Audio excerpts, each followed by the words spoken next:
here. Just wanted to walk you guys through 2022 dividend portfolio. These are monster dividends. So first and foremost, remember to like and subscribe. Really want to try and hit that 1,000 subscriber mark. So got a ways to go, but I appreciate it if you like and subscribe the videos. Give me a little boost.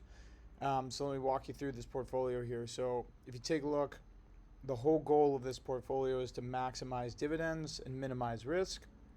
So let me walk you through the ticker. So ARI, Apollo Real Estate, this is a REIT. This is the current stock price as given by Google Finance.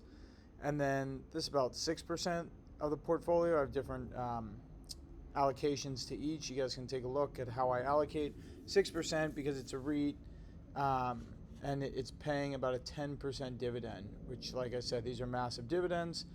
And then you can see I put projected stock price where I think it's going to get to in 2022. That'd be a 33% gain, where I think it could sink to 26%. So you can see I'm trying to balance my risk reward.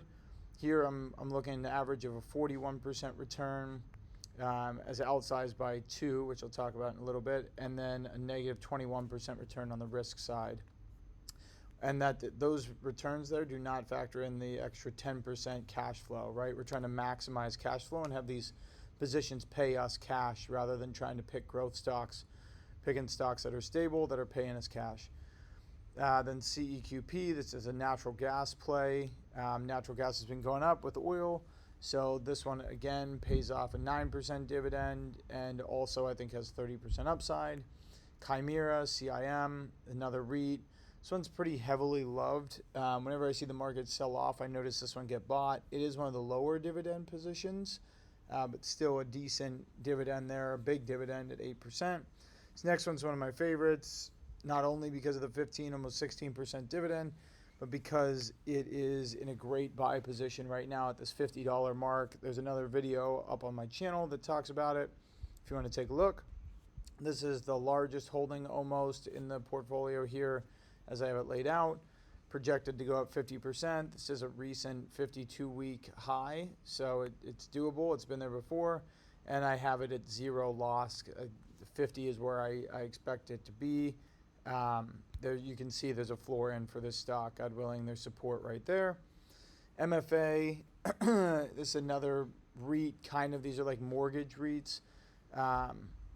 Pretty run-of-the-mill, 8%. Small position, relatively small position.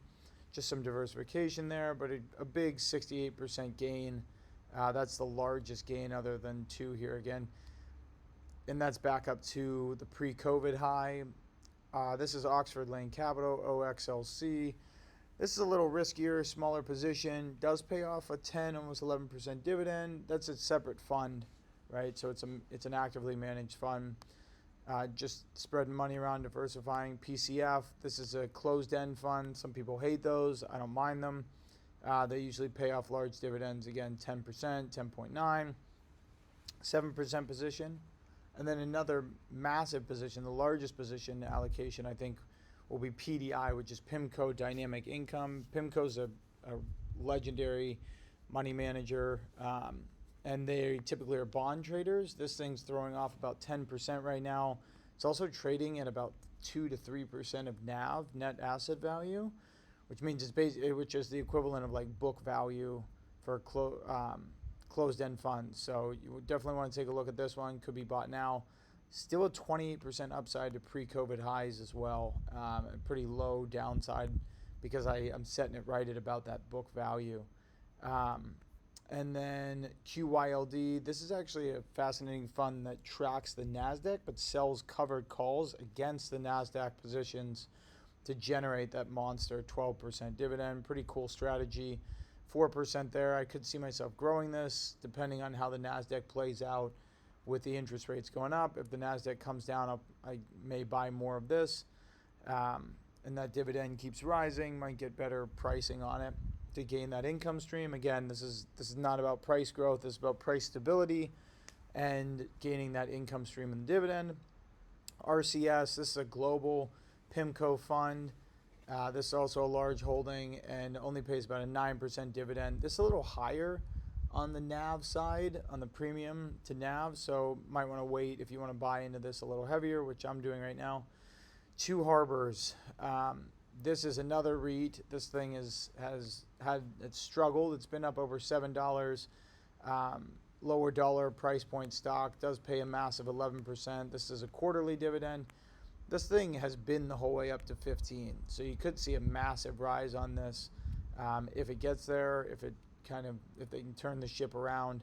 Right now it's in a rough spot. I do have a large allocation toward it because it's got a large dividend, and I think it's putting in a floor. It's pretty close to its price to book value.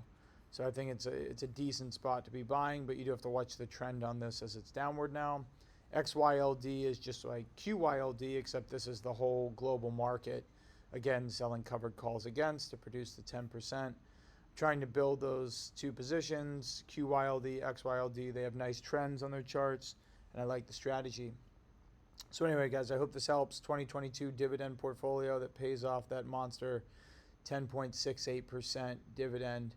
So this is that classic compounding interest. This is a good mixture of quarterly and monthly payers so that you can really rake in that cash flow, especially when the markets are choppy. It's a good philosophy to retreat into high dividend paying stocks, and you got to make up for the rising inflation, right? You got to beat 6% right now, not just the 2 or 3% to keep your money worth something. So that 10% should help. God willing, it will stay stable, and you'll also get some growth there as well.